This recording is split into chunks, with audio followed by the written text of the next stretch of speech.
Hi, everyone. I'm Terry Moore, and I'm glad to have you here. This is our first video on YouTube live, and I'm glad you could make it. We had one other event earlier on a different platform, and several of the people there suggested that we try this on YouTube, which we're happy to do. And we're here to talk about my new book, which was published earlier this summer. Here Now One, A Practical Guide to the Spiritual Life. And I'm happy to be here and hope this book is of value and use and a resource to all of those who are interested. And without further comment from me, I'd be happy to take a question or a comment. Terry, first of all, congratulations for your book. It's a significant achievement to be able to author a book. Thank you. Yes, it's been quite a journey, and thank you. So I wanted to ask, and some of these questions we've asked before on other channels, but because the viewers have submitted their questions for another launch, there were some questions I want for them to ask. But in the meantime, there were other questions that I thought we could take on. The first one was, what inspired you to write this book? Well, the inspiration for this book was really a reflection on my own story and spiritual journey. And after a number of conversations with important people in my life, I was prompted to believe that the things I had done and tried and experienced and said would be value to others. And there's nothing quite so satisfying as being able to share things of value to others who find them helpful and of value. And this is a new adventure for me, but it's been a very interesting journey. Thank you. Another question is, who is the ideal audience for this book, if there is any? Well, the ideal audience for this book, or shall we say the target audience for this book, is really anyone who is interested in understanding themselves, the spiritual path, the knowledge to the real, pretty much across possibilities. I set this book out to be of value to all travelers and all seekers, regardless of their own tradition or their own location or their own background. I wanted it to be as broadly helpful as possible, but at the same time, it needed to remain consistent with what I had learned in my background, which for almost the last 50 years has been Sufism. So although many of the things are stated within the Sufi and Islamic metaphor, I'm hoping that they will be broad enough and useful enough and powerful enough to attract and help people from all walks of life. Well, we have a message here from Jane Wright, who is writing, "Hello, Terry. I really enjoyed your book." Hello, Jane. I'm so pleased to hear that. I'm always pleased to hear that anything I've done is pleasing or helpful to people. Thank you. And she has a question. Is one ever complete? Do you think we can end this nostalgia for paradise that keeps us chasing knowledge and constant change? Excellent question. And it's a common problem for many to think about things as being a constant source of change. In fact, the question really is there an end to the spiritual path? And I think the answer to that is no.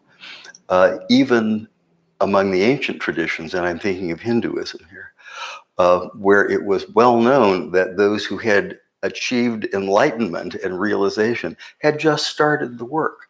The rest of that path being able to express or manifest that understanding throughout life, and therefore beauty and morals and conduct and so forth. So the answer to that question is no, there is always a constant unfolding. Even though lightning may strike one and you may have a sign of the heavens, there's still more work to be done just because we're here and because it's good. Polly Young from Vermont says hello, and so happy to be here. And so does John, and I'm hoping I'm pronouncing his name right. He says hello, Terry. Hello, John. Hello, Polly. We have another question from Monica. Monica is asking, do you have a favorite chapter? If so, which one and why? Well, a favorite chapter of my own book. That's a very interesting question. I think if I have a favorite chapter, it's probably chapter 12. It's the last chapter on religion and the direct path, where I try to make it very clear what the path is, what the helpers are, what the context is, and how self-discovery is an integral part of even the most formal of traditions. So I'd say chapter 12. Eric is asking a question. Would you useful applying the same reading technique used for sacred text when reading something that really catches your attention? Well, I suppose I would say yes. And that's one of the reasons I don't comment a lot on sacred texts and others' writings, because I don't want to be a filter. So often it's easy to read a commentary on something and to think you understand it because you've read this particular author's take on a phenomenon. But in fact, all texts, and particularly things like the Quran and scriptures, need to speak for themselves without an interpreter.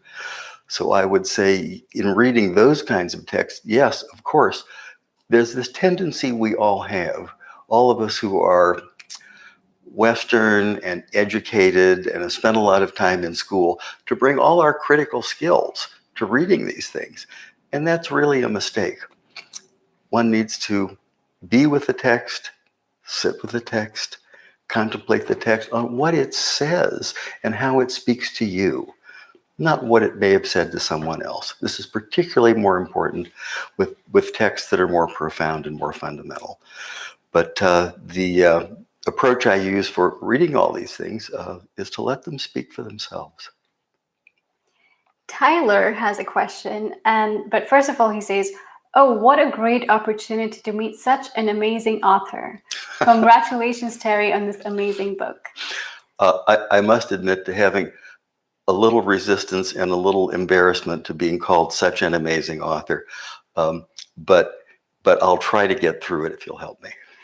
Tyler's question is, "I have found that a lot of the concepts shown in the book resonate with psychological perspectives, mostly with the cognitive behavioral perspective. Have you ever explored these concepts or ideas?" Yes, I think I know a bit about modern psychology, and actually majored in it for a while in college, and I'm familiar with cognitive behavioral therapy and many other kinds of personal help. And I think there's something to them. In fact, the things that are helpful and that are useful, one really finds in sacred tradition and in mystical methods, pretty much across traditions. Because finally the issue is, can we know ourselves? We must know ourselves. In order to be all we can be, or transform ourselves into the best possible self, or transcend ourselves into something higher, we have to know where to start. And we can only start by knowing who we are. And in order to know who we are, we have to explore ourselves. And the various forms of psychology are helpful with that, as are mystical traditions pretty much across the spectrum of traditions. Christopher James has a question. He's asking, when you talk about seeing through experiences, it somehow resonates with the concept used in mindfulness that focuses on being present in the meditation or spiritual practice. Would you say it has the same foundation, or how does one concept differ from the other? I think they're pretty much the same concept, because the issue is one understanding one's own experience and to be present fully present for every experience that one has, ideally. So when one talks about mindfulness and being present, I think these are very much the same things. It's so important to not be carried away by this chain of thoughts that so often inveigles us and takes us someplace that really isn't a place at all. And in order to prevent that from happening, in order to stand back from that process, one needs to be able to be present and watch these things as phenomena, not as experiences. The fundamental here is really knowing one's own experience. And beyond that, what a miracle it is that there's such a thing as experience at all. Madison has a wonderful comment. She's saying, something I really like about this book is how it constantly reminds us that external factors are not the ones that have the most incidence in our lives and the world we experience. It constantly telling us to take responsibility of our actions and of our lives, and shows us how the hard revelations that come with taking responsibility can transform into virtual acts.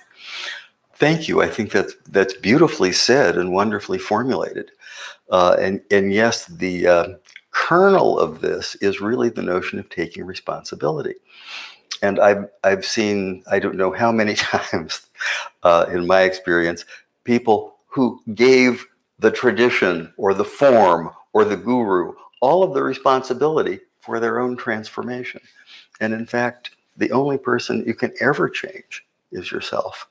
And the key to doing that, as I said a minute ago, is knowing yourself and using all of the facilities that one has, such as paying attention and not being swept along by the current of thoughts and the current of forms, and being able to stand apart from this flux and see what's real and see what experience is really all about. A question from Erin and a comment. So interesting to see your take on the different social media platforms and now also a book. Do you feel that it has been a way to reach different age groups? Well, that's probably true. It probably has been a way to reach different age groups. That wasn't my intent. It wasn't my objective when we set out to pick platforms. The objective was really to make the information, the book, available to all. And these were convenient, useful platforms.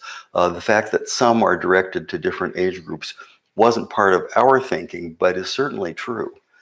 So let me give you a yes and no answer on that. Polly Young has a question. She's asking, how is exploring one's subjective experience of self similar to or different from exploring a trail up the mountain? Well, the trail up the mountain is in fact the trail inside to one's most fundamental self and knowledge. And yes, there are many metaphors for this journey. The journey up the mountain is certainly one of them.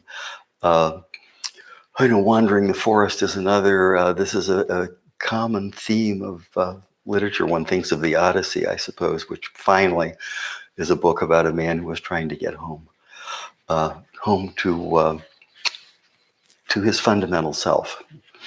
So yes, there are many metaphors that can be used to describe this, but finally, what one is after is knowledge that one must have interiorly in one's silent space where one knows who one is and what experience is. And yes, that can be seen as a journey up the mountain. The journey up the mountain is I think, a wonderful metaphor for the spiritual life. Because if we're going to put it in that context, let me say, I've known a lot of people who really wanted to talk about the mountain rather than climb the mountain, or who wanted to collect all of the data and all the measurements they could about the mountain. And there were those who are concerned about the people who would be going up the mountain or people who are not going up the mountain. And then there are those who wanted to impose conditions and set out trail markers on the mountain. And I think it's a wonderful metaphor, not to mention those who want to sell tickets to going up the mountain. So it's a wonderful and useful metaphor. Peace in Your Hands, a follower of your channel, is asking, in several parts of your book, you talk about the importance of faith, but with an emphasis on what I believe is a profound sense of curiosity. When we are kids, I feel somehow adults trump our curiosity by reacting it to it as an annoyance. Yes, adults can truncate children's curiosity by finding it as an annoyance. Curiosity is a fundamental, important value here. And I say that because what's often occurred to me is that there are really two kinds of people in the world. There are those who want to know the truth and those who want the right answers. And it's so important to be able to distinguish in oneself whether you're just looking for an answer, whether you want to know what's right, or whether you really want to know who you are and what the fundamentals of existence and being and participation in this really is. And that's something that can only be answered interiorly, personally, and sometimes with a lot of help. Another following question is, how do you think we can react more positively to kids' curiosity in order to encourage them to continue to explore when they grow older? I think the best technique I can think of to answer this question is by saying then that answer questions with other questions. Don't let there seem to be one final important answer to a question, because it's important for the asker, the child in this case, to think about it and to weigh that question about why the grass is green, rather than simply get an answer and forget it and go on to something else. So I think, and I say this as a teacher of sorts and a guide, that the most important answer to give is making sure that people ask the right question. And that's a process of asking a question in response. Kathy has a question. First of all, there's a comment. Terry, I found you not that long ago on TikTok and was surprised with your way of speaking. Congratulations on this book. How can I get it? Kathy, thank you so much. I greatly appreciate your comment and hearing from anybody who likes the book. My book is available from the publisher, New Sarum Press. It's available on Amazon.com. And in the not too distant future, I hear there's going to be an audio version. So if you can't find it at those sources, please let me hear from you at Terry Moore Awake on YouTube. And I'll help you with that one. Inner Self has a comment and a question. I find the concept of being present in the invocation one that has made my practice a completely different process. This is not something that you're taught when learning to pray, and certainly not when we go to church. Well, no, that's generally true. Most services, we're speaking of church here, are really for a very broad collection of people who have a similar need. But within that group, there are those who have more fundamental or more important questions about who they are and what is the meaning of religious practice and what is the meaning of existence. And those people can find within the same tradition usually an answer or a path to that answer. I think it's easy to say that in the modern world, the economy of religious practice is not useful, but it actually is. And within that, there are the seeds and keys to as much understanding, depth, and important questions as there are anywhere. Lynn Patricia is asking, how did publishing your first book change your process of writing? Best wishes from Manchester. Thank you, Manchester. It has given me more of a sense of readership and more of a desire to use language and formulations that are not so much intellectual and academic, but are available and easily grasped and convey ideas, concepts, methods, and practices without a lot of intellectual embellishment. This book is an example of my trying to be as direct as possible, as open as possible, and to as wide an audience as possible. And I'm hoping to continue those motives in the development of further writings. We'll see. But thank you so much for your comment. Maria Sokolina says, wonderful book, as well as videos on your website. Oh, thank you, Maria. It's very heartening and gratifying to know that someone not only likes the book, but likes the material on Instagram and YouTube. That means a lot to me that you've seen me in all of those venues. Thank you. Ina Goldina is asking, are there any seminars one can attend to learn directly from you and with you? Interesting you should ask. That's something that we've been thinking about. That's not the first time I've heard this question, and I hope that in the not too distant future, if there is sufficient interest, I'll be having some sort of event. It may be live in person or it may be Zoomed, but thank you for asking. As I said, it's not the first time this question has come up, and if there's interest, I'd certainly like to move in that direction. Jordan has a comment. It says, I find it difficult sometimes to filter all of the information that you seem to find on the internet when interested in going deeper into a new idea or perspective I'm building. With some of the techniques you showed us, like the one in chapter 8 and 9, I'm working diligently to become better at these quandaries.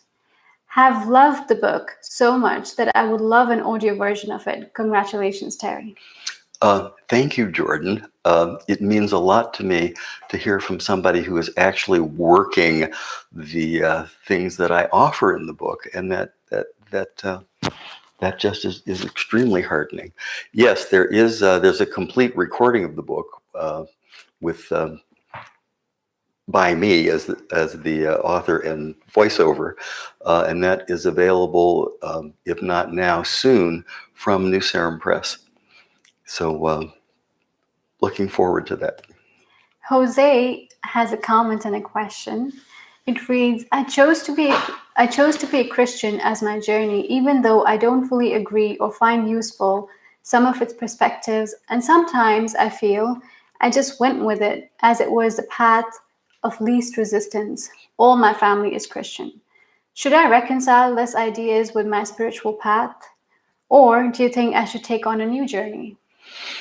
Well, I think it's probably best to stay within the context of the tradition that you know, your case being Christianity, but at the same time, look to other places for things that might open up or refresh some of the things that aren't being stressed by your particular milieu in the Christian metaphor. Looking to things like Advaita or Zen or the direct path, or for that matter, any other tradition or their mystical interior, should show you things that you can find more closely at home in Christianity. They're there. Sometimes they're hard to find, but they're there. Laura says, great job with everything you do. Congratulations on this great and meaningful book. Laura, thank you so much. Much appreciated. Very glad to hear from you. John has a question. What does the title of the book mean? Is there any reason why you chose it? Excuse me. Yes, I thought it was the simplest and most complete formulation of pretty much everything. This is the meaning of life and existence. It is here, it is now, and finally it's one. It's the same one that all of the traditions talk about. It's the one that is Brahman in Hinduism.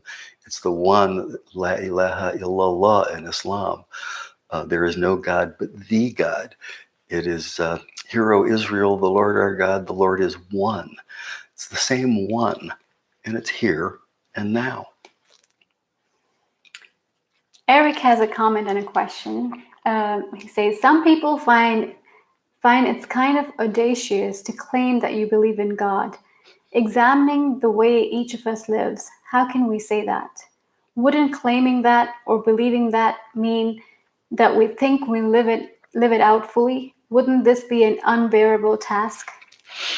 Well, I think that's much of the challenge of existence and living, is to live out the things that you know and believe. And if you're lucky, you can get help by those who have made the same journey or are making the same journey. They are to be found in the living traditions, sometimes in the great volume of work from the saints and sages of history. But yes, as you say, it's a big responsibility. Just being here is a big responsibility. The question is, what do we do with that? Now that I'm here, what do I do now? How can I then best live? Is something that you have to work out. And yes, in the context of life as you understand it. Ina has a question. She's asking, will there be a next book?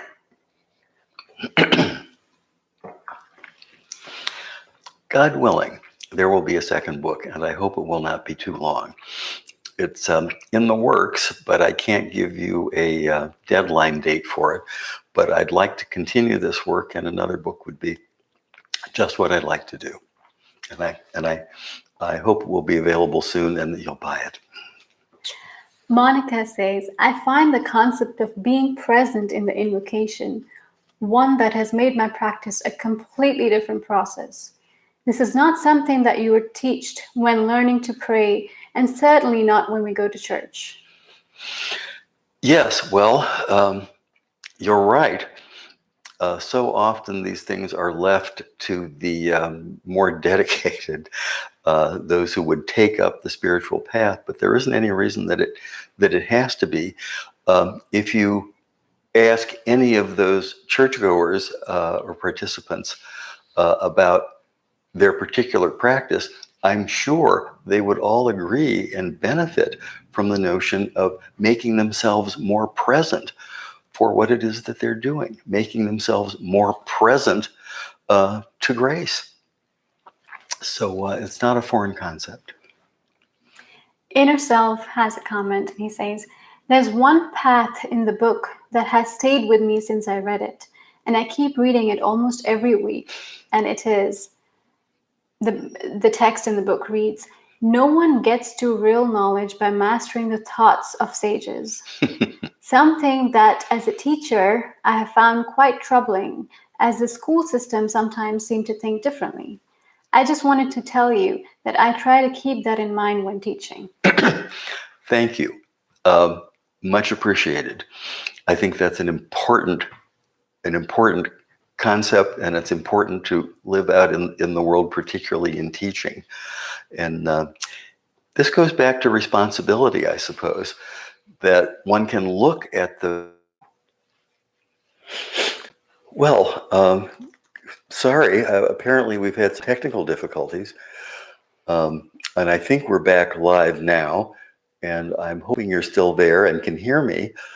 I'm not exactly sure what happened, but I would like to thank the technology for giving me the opportunity to drink some coffee. But we're now back, and I think there was a question, and we can continue where we left off. So one of the questions was, is there going to be another book? I remember that question.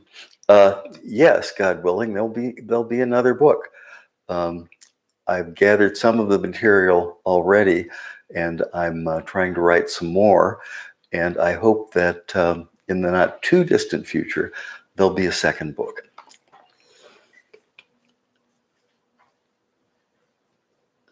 We talked about your spiritual journey. When did your spiritual journey actually begin, and where? That's a question I've thought about a lot. And I think finally the answer is a particular moment that I remember. And I was in 12th grade in high school. And the instructor had written a sentence to punctuate properly on the blackboard. And when the sentence was punctuated properly, it read, that is, that is not, is not. And I remember looking at that sentence and thinking, that's it. That's the whole thing. And then I actually remember coming back after class to sort of stare at it. That is, that is not. And that's what really launched me into this journey. What do you hope your readers to take away from this book? Well, what the readers take away from this book, I hope it will be the notion that the spiritual life, the process of learning about oneself, fathoming one's interior, is immensely important, and that one has various tools one can use to help with this, mostly tools that are available from and instantiated in the great traditions across the planet. But finally, the notion that one has to take the responsibility for one's own self, and one has to take oneself in one's hands if one wants to know the truth. And that process will unfold differently for everyone. But finally, it's a matter of taking the responsibility to know oneself. Because as we say in Sufism, he who knows himself knows his Lord. We had a question from Madison. She's asking, what did you find was your best source of inspiration when writing this book? The best source of inspiration, I think, was the mystical and metaphysical view across traditions offered by the authors that are generally called universalists or perennialists. Chief among them, Frithjof Schuon, Ananda Coomaraswamy, Rene Guénon, Said Hossein Nasr, and a small group of perennialists who opened my eyes to the fact that these important things were really being obvious between different distinct forms. So I thank those authors immensely. Ina has a question. She's asking, what is the most interesting question you have ever been asked? The most interesting question I have ever been asked. That's I'm not sure I have an answer for that one. I get asked interesting questions all the time. I think a good question is one that shows real communication between the asker and the answer, and allows the person who asks the question an opportunity to reflect and find the answer for himself or herself, rather than simply being given an answer. So I think those are all excellent questions and a wonderful opportunity when that has been achieved. Christopher James here is asking, how much world building takes place before you start writing? How much world building, was that the question? Yes, but I wonder if he means word building. Well, let's see. If he means world building, I would take that as how much of the final context of the book I need to have in mind before I set out to write or integrate the particulars. And I would say probably 80%, because there's so much to be learned along the way.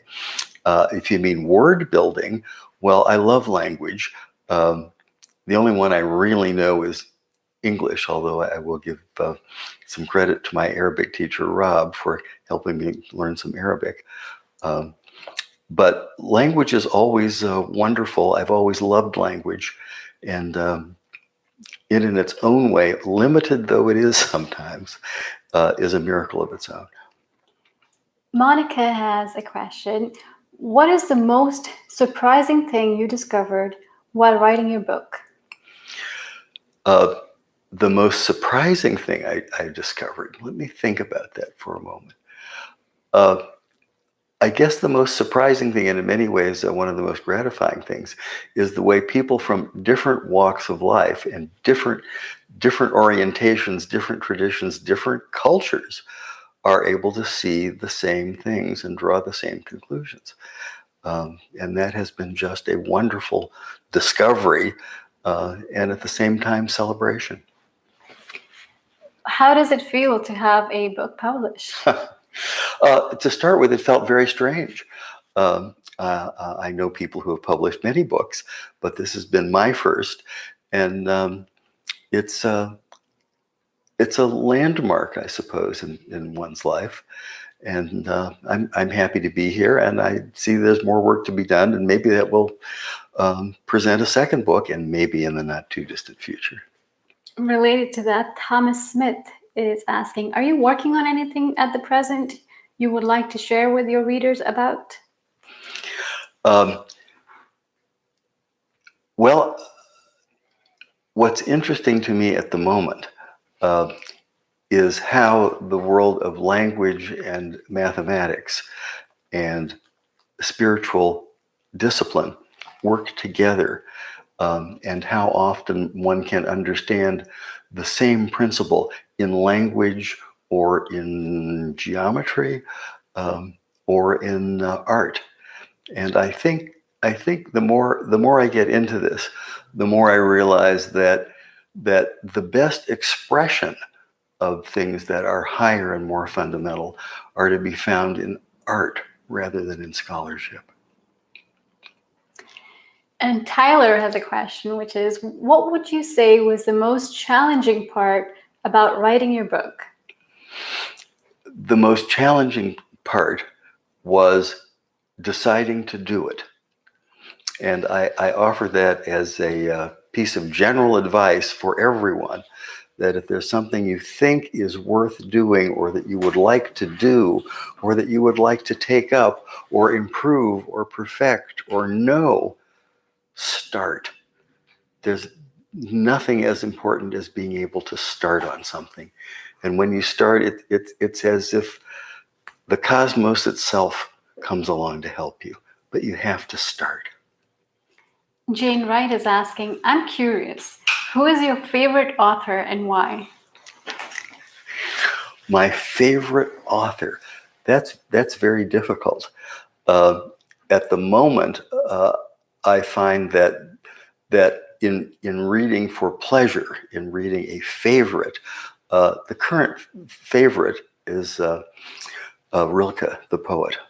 I love his work. I have it on my desk now, and I just find him wonderful.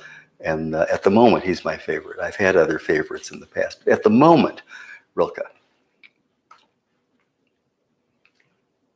And Tyler says, thank you for answering my question, Terry. Oh, Tyler, thank you for acknowledging the fact that the question was answered. That's very pleasing, and I appreciate it. And Jane has a follow-on question saying, and what books or authors have most influenced your own writing?